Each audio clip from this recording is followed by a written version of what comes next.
Here we have a 2006 Mercedes 300 class. At first we didn't want to take the job because the owner stated to us that they use WD-40, off bug spray, and shellac. The off bug spray does permanent damage to lights. It dissolves the plastic. That's why we really didn't want to take the job. But she basically begged and pleaded with us to do the job because she's seen all our past work, so we did it. While it's not our best work for the results, however, she was in a quandary where we made it look a lot more presentable.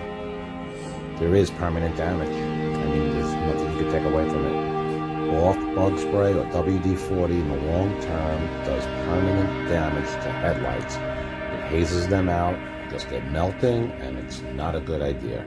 If you're in South Florida, give us a call or text us your pictures. Thank you.